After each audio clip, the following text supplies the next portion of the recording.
Vídeo patrocinado por Eizo, os melhores monitores para tratamento e edição de imagens.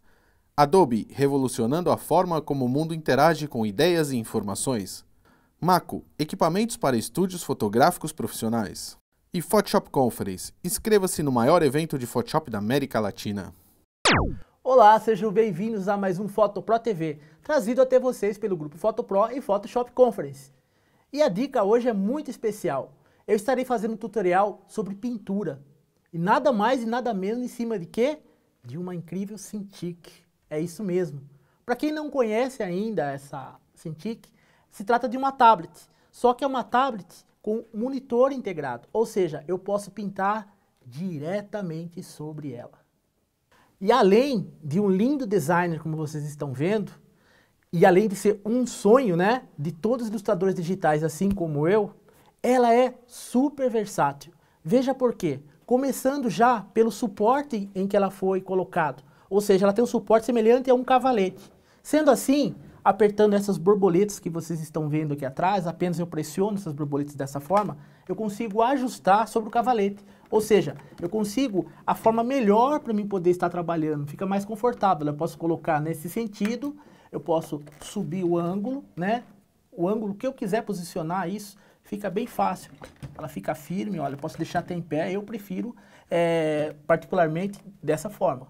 Então veja, é muito versátil, é como se fosse um cavalete realmente de pintura. Além disso, a tablet funciona também como se fosse um bloco de esboço. Ou seja, muitas vezes você está desenhando, pintando, e você tem a necessidade de rotacionar o seu papel. Então a tela, ela gira, pois ela está num plano que não é fixo, ou seja, é um plano onde você pode estar rotacionando aqui, olha, o monitor, tanto para a direita ou quanto para a esquerda, facilmente enquanto você está trabalhando. Ela possui também 8 botões em suas laterais, 8 do lado esquerdo e 8 do lado direito. Esses botões são botões para você criar modificadores e atalhos. Existe também esse botão central chamado botão alternar faixa de toque. Então, nesse botão você pode delegar até 4 funções no caso de cada aplicativo. Então, a primeira é o scroll, a segunda é selecionar camada, a terceira tamanho de pincel e a quarta tirar tela. Então, veja como funciona, por exemplo, no caso se eu quero aumentar a tela. Uma vez configurado esse item, aqui atrás, né, nesse botão de sensível ao toque, eu consigo aumentar ou reduzir a tela facilmente, apenas usando movimentos sensíveis aqui atrás sobre esse botão. O segundo item que eu vou fazer agora é selecionar a camada. Note que eu tenho aqui a camada, certo? No layer de cima, então para não precisar estar selecionando a camada aqui manualmente e tal, simplesmente eu uso o mesmo botão sensível ao toque, lá, eu consigo estar alterando entre as camadas. Apenas dou um pequeno toque e eu consigo estar indo para a camada que eu quero no meu documento. Já essa outra tamanho do pincel, se eu tiver com o pincel configurado aqui, ela note que eu posso então estar aumentando o tamanho do pincel e reduzindo o tamanho do pincel conforme também eu deslizo meus dedos nesse botão. E a última, eu consigo girar a tela, ou seja, lá, conforme eu estou pintando, além do recurso de rodar a mesa, como vocês viram, eu posso rodar também a imagem dentro do meu documento. Ó lá. Eu posso estar pintando os detalhes e, ao mesmo tempo, estar girando a tela de uma forma bem simples e intuitiva. Sensacional, não é mesmo? Daqui a pouco estarei voltando e mostrando como trabalhar na prática com essa mesa, ok?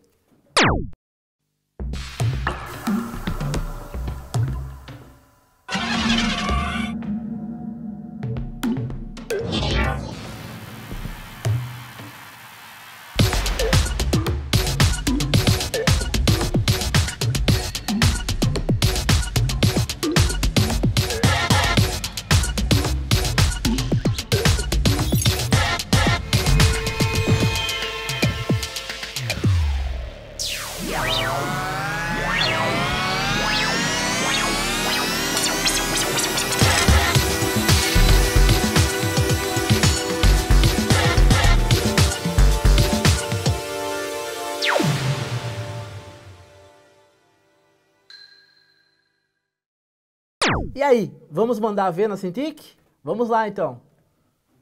Enquanto eu explicava sobre a mesinha, vocês perceberam que na minha tela estava essa pintura aqui dessa caminhonete que eu fiz. E toda pintura e toda ilustração, ela começa através de um esboço. Então aqui também não foi diferente, aqui estão as linhas iniciais, onde eu comecei a criar, né, as profundidades e tudo mais, os traços com os pincéis, para depois dar esse acabamento. Então a pintura que eu vou estar exibindo aqui, eu vou usar um exemplo um pouco mais simples, que é, por exemplo, desse par de tênis que está envelhecido, como vocês veem aqui, olha, tá bem legal, os tons e tudo mais, né? Veja aqui os desgastados aqui. Então, eu vou começar a criar o esboço. Ou seja, antes de qualquer coisa, você tem que ter um esboço. Esse esboço, como esse que vocês estão vendo aqui, olha lá, é um esboço simples, você pode fazer diretamente aqui no Photoshop, ou você pode, por exemplo, fazer num papel, digitalizar isso e trazer para dentro do Photoshop. Uma vez que você tem esse esboço já posicionado no seu arquivo, nesse caso aqui, olha, no layer abaixo, eu coloquei um layer preenchido com um tom neutro, ou seja, um cinza. Pode ser uma outra cor. No caso dessa pintura, eu achei mais interessante colocar o tom cinza. E no layer de cima aqui, então, eu tenho um esboço, né, já com fundo branco e tudo mais, que eu vou usar como base para poder estar desenhando sobre ele. E no layer acima, que tem uma camada aqui vazia, é onde eu vou estar começando a sobrepor as linhas, ou seja, criar os pincéis para poder delinear sobre esse esboço. Então a primeira coisa que eu tenho que fazer é pegar aqui um pincel. Então eu vou pegar aqui um pincel simples, né, esse pincel duro, ok? Vou diminuir um pouco o tamanho dele aqui e vou configurar o tamanho, ou configurar algumas opções desse pincel. Para poder configurar as opções do pincel, eu dou 2 cliques nessa pequena pastinha do lado aqui, olha. Isso vai abrir então a pastinha aqui de configuração de pincéis, onde vocês percebem, né, que eu tenho aqui o espaçamento. Então, geralmente quando você abre pela primeira vez aqui um brush normal aqui dentro do painel de brushes, ele tem umas pequenas, ele não é contínuo, se você perceber aqui é uma pequena serrilha aqui. Isso porque o espaçamento, olha lá, ele tem um valor. Então esse valor ele pode ser espacejado ou então ele pode ser concentrado. Nesse caso aqui eu vou deixar ele apenas com 2% ou 1% para que ele fique contínuo, ok? Uma vez que ele está contínuo, eu vou colocar a opção chamada Shape Dynamics, ok? Com isso, ele vai ativar para mim ao lado aqui um pincel onde eu coloco, por exemplo, no controle, a opção de pressão. E isso vai exercer pressão da minha caneta sobre, então, o pincel. Veja que agora lá eu já tenho os lados mais estreitos e o centro um pouco mais expandido. E com isso também eu posso estar controlando o tamanho por aqui. Uma vez então configurado o pincel, eu posso ainda aumentar ou diminuir o tamanho desse pincel através da mesa. Então nesse caso aqui agora, lá eu vou escolher através do botão aqui a informação tamanho de pincel, certo? Através desse botão aqui atrás, então eu consigo lá, aumentar a espessura ou diminuir a espessura do botão facilmente. Então logo eu tenho configurado então o pincel, eu posso começar então a trabalhar aqui os detalhes. Então nesse caso aqui, eu vou começar a trabalhar desenhando aqui o cadarço. Então lá eu vou posicionar o pincel onde eu quero. Como esse pincel tem uma opacidade, eu posso então estar desenhando sobre o esboço, olha lá, facilmente, passando por cima das linhas do meu esboço e conseguindo produzir as linhas. Como ele tem determinada pressão, eu posso começar com uma pressão suave do pincel e apertar um pouco mais e conseguir, olha lá, uma espessura maior do pincel, conseguindo os traços mais interessantes. Então eu vou fazer aqui esse detalhe em cima de algum dos cadarços. Vou fazer esse aqui também. E bom. Depois eu posso usar outros detalhes também, por exemplo, como detalhes aqui em cima. Lá. Eu posso usar o pincel, né, criar lá os traços. Ok? Posso aumentar ou diminuir a espessura. E conseguir alguns detalhes, né? Alguns detalhes que estão aqui quebrados também, ela facilmente passando o pincel sobre a ilustração e produzindo então a minha ilustração. Em casos, por exemplo, como esse traço contínuo aqui que vocês estão vendo, muitas vezes você vai usar o pincel aqui, olha, e você não consiga tipo um controle perfeito desse traço. Pode ser que ele fica aqui um pouco que fora do lugar, e fica difícil você poder controlar um movimento perfeito. Mas uma forma de você poder conseguir fazer esse traço de uma forma firme é você usando o patch. Como que você faz isso? Então eu aciono então, o item patch, pego a ferramenta patch e coloco o patch aqui, olha, delineando sobre os traços que eu quero aplicar o brush. Então eu faço certinho aqui, olha o caminho, né? Até fechar aqui o caminho. Ok? E uma vez que eu fiz o caminho, eu entro aqui no painel de Patch, entro aqui no submenu e tem uma opção chamada Stroke Patch. Aqui eu tenho a função então que eu posso usar, por exemplo, o Brush. Nota que eu tenho várias outras ferramentas, mas eu estou usando a ferramenta Brush. Então, com essa opção ativada, eu posso ativar o item chamado também Simulação de Pressão. Então, quando eu clico aqui, olha o que acontece. Olha lá. Sobre o caminho que eu desenhei, ele vai fazer com que a linha ela seja aplicada, ou seja, o pincel aplicado em cima do caminho. E nesse caso, como eu ativei a pressão, eu tenho as extremidades estreitas. Eu posso também voltar aqui na opção de Stroke Patch e dessa vez eu posso desativar a opção de pressão. Quando eu faço isso, dou OK, olha lá, eu consigo então o traço contínuo perfeito sobre a linha que eu desenhei. Em alguns casos, por exemplo, em detalhes a mais aqui no tênis, né, detalhes que tem espaço curto, detalhes como, por exemplo, essa parte superior aqui do antiderrapante do tênis. Eu posso colocar a linha, né, um patch, o caminho aqui, desenhar apenas essa parte aqui, olha. Eu quero essa parte, eu venho até aqui e vou preencher até esse ponto. Então, nesse caso, eu entro na opção de Stroke Patch e ativo, então, a pressão. Quando eu dou OK, olha que legal, ele vai fazer com que os traços fiquem meio inacabados. Então, esses traços eu posso estar usando ele em todas as outras partes do tênis. Então, eu vou conseguir fazer tracinhos mais interessantes, né? Eu não preciso me preocupar em estar controlando tanto a minha mão de desenho, se caso eu não tenho uma mão muito firme para poder desenhar, mesmo estando usando uma caneta de pressão. Outro detalhe também, que eu posso criar, por exemplo, essas linhas pontilhadas. Então, ao invés de eu pegar o pincel aqui e ficar criando linhas assim, tracejadinhas, eu posso criar um brush para isso também. Então, nesse caso aqui, eu vou criar agora um brush com umas linhas tracejadas. Então, para vocês entenderem melhor, eu vou aqui abrir um layer vazio e vou começar a trabalhar aqui nessa camada. Lá, eu vou simplesmente pegar uma pequena seleção, né? Eu vou preencher essa seleção aqui com preto, ok? Depois pego a ferramenta de seleção e vou criar uma seleção em volta. E nessa seleção eu vou, sobre essa seleção eu vou definir isso aqui como um brush. Né? Posso pôr o nome aqui. Certo? Ok, então eu já tenho salvo meu brush, posso até apagar isso aqui.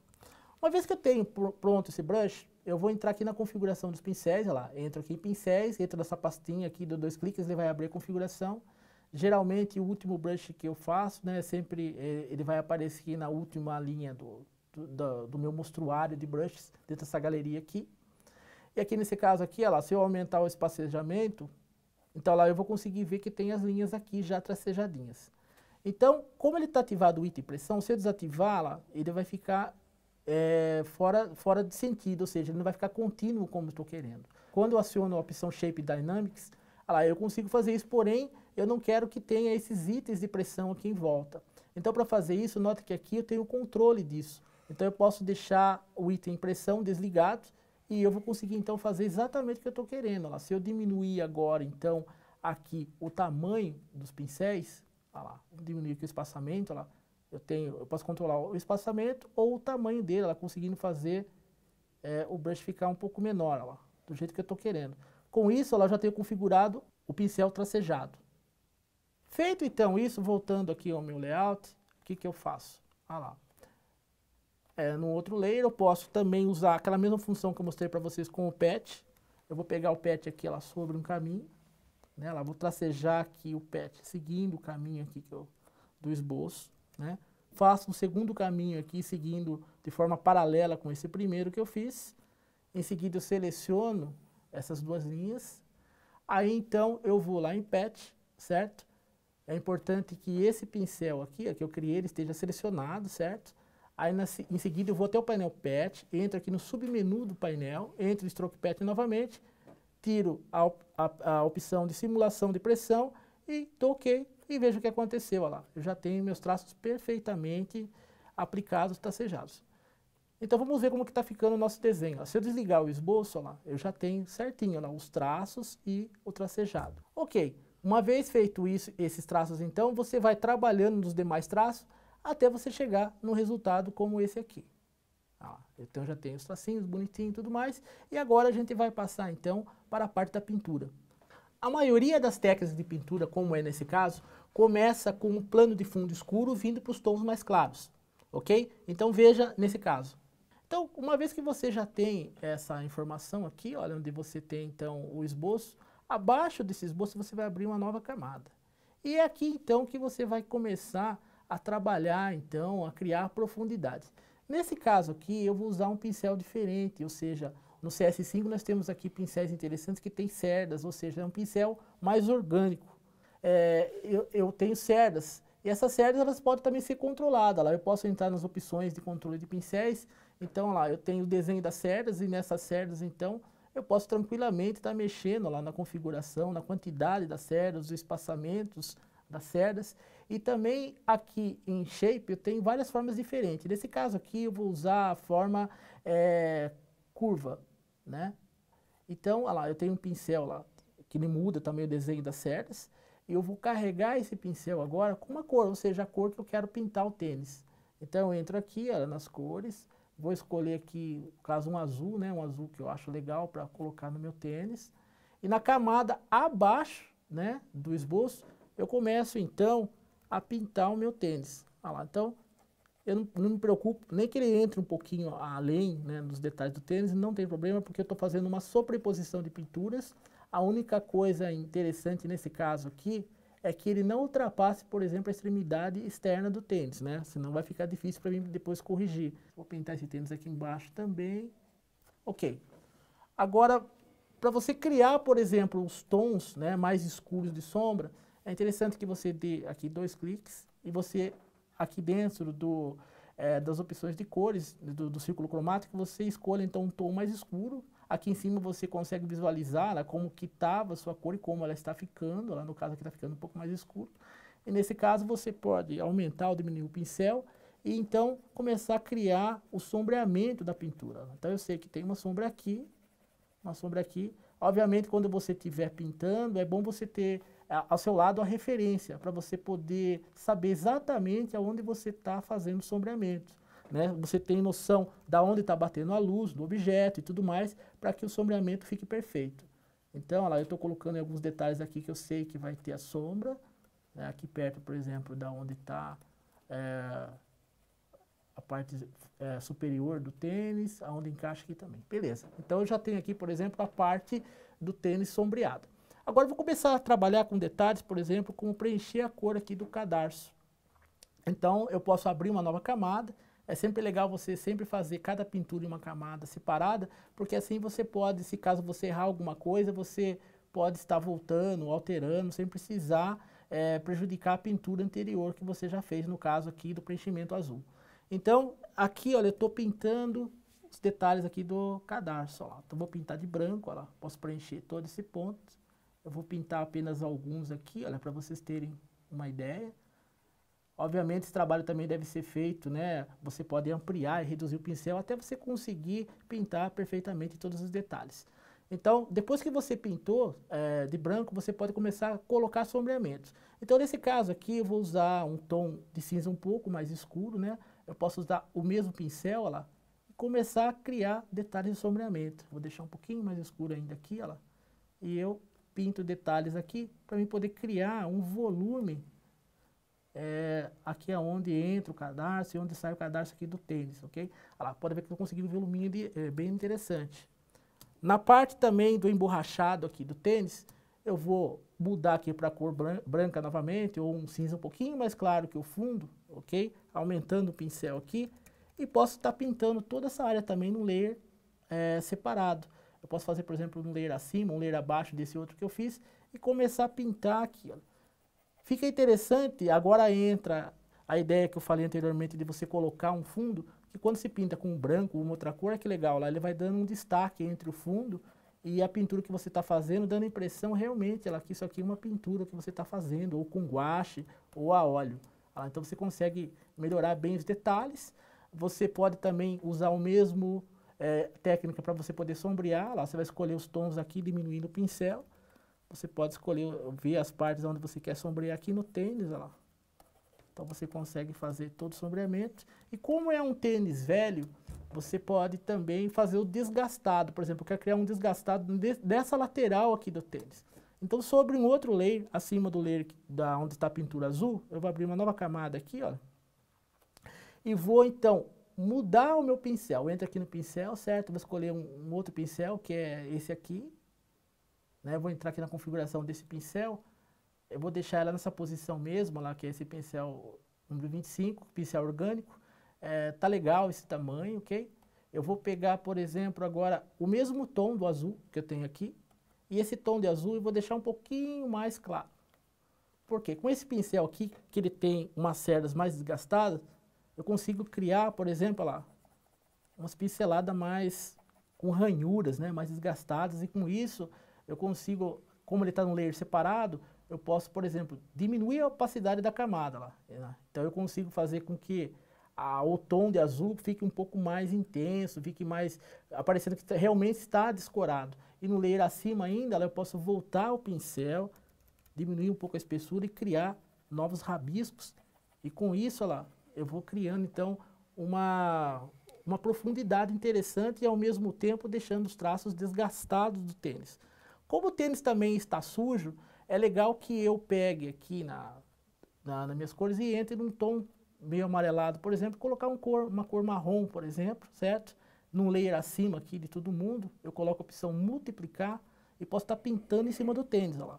Olha lá, você começa a criar um tom também, olha lá, que ele fica meio sujo, né? Conforme você vai diminuindo a opacidade, você consegue sobrepor, então, o tom marrom, olha lá, sobre o tênis. E com isso você vai trabalhando pequenos detalhes. Note lá que já está ficando bem interessante a nossa pintura, né? Olha lá, os detalhes do pincel e tudo mais. Trabalhando pequenos detalhes, diminuindo os pincéis e colocando sobreposição de cores. E aí, então, você vai chegar a esse resultado interessante que vocês estão vendo aí na tela. É realmente de cair o queixo, hein? Vale a pena você investir na Cintiq, você vai conseguir resultados surpreendentes. Se você gostou do nosso tutorial, do nosso podcast, você pode interagir. podcast@fotopro.com.br ou pelo meu Twitter. Até a próxima super dica!